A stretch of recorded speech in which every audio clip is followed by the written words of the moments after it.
Muchas gracias, buenos días. Gracias a quienes nos acompañan en la mañana de hoy aquí en el Instituto y a todos quienes siguen la transmisión de este foro a través de las redes sociales.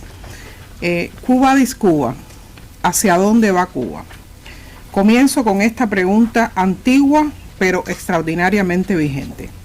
Una pregunta que viene del latín y que ha acompañado a los pueblos en momentos decisivos de su historia. Quo vadis significa simplemente ¿hacia dónde vas? Y hoy esa pregunta resuena con especial fuerza cuando pensamos en una nación que ha marcado profundamente la historia del hemisferio occidental. Quo vadis Cuba, ¿hacia dónde va Cuba? Durante más de 6 décadas, la isla ha vivido bajo un sistema político que prometió justicia social, igualdad y prosperidad para todos.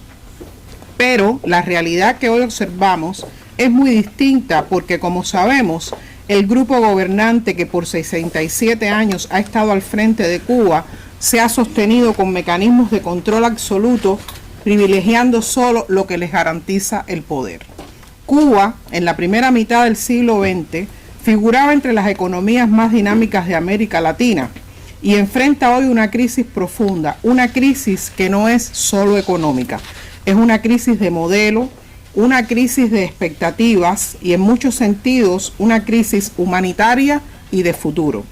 Los cubanos sobreviven con apagones prolongados de más de 20 horas consecutivas, escasez de alimentos básicos y falta de combustible para elaborar los que aparecen, escasez de agua potable y medicinas, deterioro de la infraestructura y una economía que ni siquiera puede sostener las necesidades básicas. Pero hay un dato que revela más que cualquier estadística económica la magnitud de la crisis que se padece en Cuba: la emigración indetenida. En los últimos años, millones de cubanos abandonaron la isla, jóvenes profesionales, familias enteras, que tomaron la difícil decisión de dejar atrás su país en busca de oportunidades, estabilidad y sobre todo libertad. Hay un dato reciente resultado de un estudio del demógrafo y economista Juan Carlos Albizu Campos que revela la disminución de la población cubana en un 18%. Es decir, de 11 millones que se contabilizaban, durante algunos años se decía que la población cubana era de 11 millones de habitantes, en estos momentos Cuba cuenta apenas 8.62 millones, lo cual se puede considerar como un fenómeno de vaciamiento de un país en una magnitud que solo se observa en contextos de guerra. Cuando una nación pierde a tantos de sus hijos, inevitablemente surge la pregunta: ¿qué futuro le espera a ese país? Sin embargo, la historia de Cuba no es solamente una historia de crisis, también es una historia de resiliencia. Porque mientras las estructuras políticas permanecen rígidas, la sociedad cubana va cambiando y aunque, como sabemos, a muy alto costo, existe una nueva generación que no vivió los grandes momentos ideológicos del siglo XX, pero es una generación conectada al mundo a través de Internet, de las redes sociales y de los vínculos familiares con la diáspora. Es muy raro el cubano, la familia cubana, que no tenga familiares viviendo en la diáspora. Por primera vez en décadas, millones de cubanos dentro y fuera de la isla comparten información, experiencias e ideas de forma directa gracias a la tecnología. Ese cambio en la conciencia social en Cuba se hizo visible de manera dramática en julio de 2021, cuando miles salieron a las calles en distintas ciudades del país de forma espontánea para expresar su inconformidad y su voluntad de cambio. Más allá de cómo se interprete políticamente ese momento, dejó algo bien claro: la sociedad cubana ya no es la misma. Y entonces la pregunta vuelve a nosotros con mayor intensidad: ¿a dónde va Cuba? ¿Hacia dónde puede ir el país? Podemos imaginar al menos 3 escenarios. Uno sería la continuidad del modelo actual, con reformas limitadas que intenten disimular la crisis sin transformar las estructuras fundamentales. Otro podría ser una transformación gradual del sistema económico, abriendo espacios a la iniciativa privada, la inversión y la integración internacional. Es al que al parecer intentan al menos mostrar que están dispuestos los gobernantes porque eso les permitiría seguir en control del país. Y un tercer escenario, el más complejo, pero también al que aspira la mayoría de los cubanos, sería una transformación política que conduzca a una sociedad donde se respeten las instituciones, exista pluralismo político, se respete la integridad y los derechos individuales y se redefinan la relación Estado y sociedad. Pero la historia rara vez sigue caminos predecibles. Las grandes transformaciones casi siempre ocurren cuando convergen tres fuerzas: la presión de la realidad, la voluntad de la sociedad y la oportunidad política. Y en este aspecto de la oportunidad política vale la pena hacer un alto, porque para todos resulta evidente la voluntad precisamente política de la actual administración estadounidense de tomar participación en desmontar las cúpulas gobernantes que con disfraz político y apegados más que todo a estructuras delincuenciales han convertido a las naciones en sucursales del terror, el crimen organizado y la transgresión de todo tipo de derechos.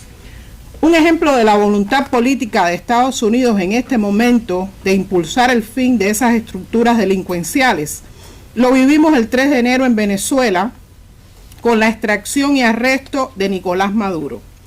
Quienes hemos seguido el curso de los hechos del grupo que administra Cuba en los últimos 67 años, sabemos que sobran ejemplos y argumentos suficientes para que también por nexos con el crimen organizado, comisión de crímenes de lesa humanidad y además por servir de terreno de operaciones a los principales enemigos de Estados Unidos, podrían todos los que ocupan esos cargos en Cuba resultar enjuiciados igual que sucedió con Nicolás Maduro. Y sabemos que Estados Unidos y su administración manejan toda esa información, por eso observamos sus acciones al respecto y preferimos confiar en que las decisiones puedan ser las más acertadas.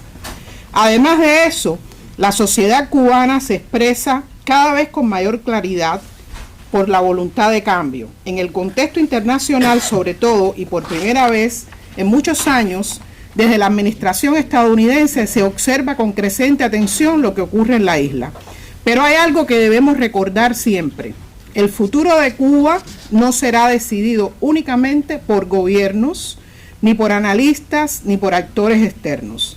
El futuro de Cuba pertenece ante todo al pueblo cubano, a los jóvenes que sueñan con construir una vida digna en su propio país, a los profesionales que quieren desarrollar su talento sin límites impuestos por una ideología, a las familias que desean estabilidad, prosperidad y libertad para sus hijos. Porque en última instancia, la historia de las naciones no está escrita en piedra. Los sistemas cambian, las sociedades evolucionan, los pueblos reinventan su destino y Cuba, con su extraordinaria cultura, su talento humano y su profunda identidad nacional, tiene todas las condiciones para encontrar un nuevo camino. Un camino donde prosperidad y libertad no sean enemigos. Un camino donde la diversidad de ideas no sea reprimida, sino valorada.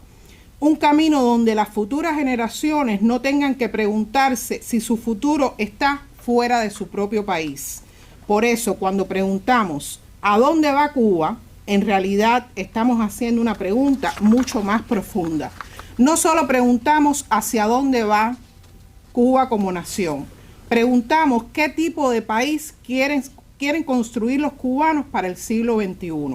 Un país donde quedarse sea posible, donde regresar sea deseable y donde vivir con dignidad sea la norma y no la excepción.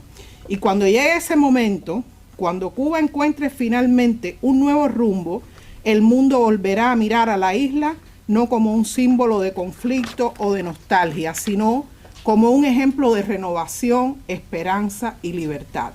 Ese día la pregunta ¿a dónde va Cuba?, dejará de ser una incertidumbre y se convertirá, para el bien de todos, en una respuesta. Muchas gracias.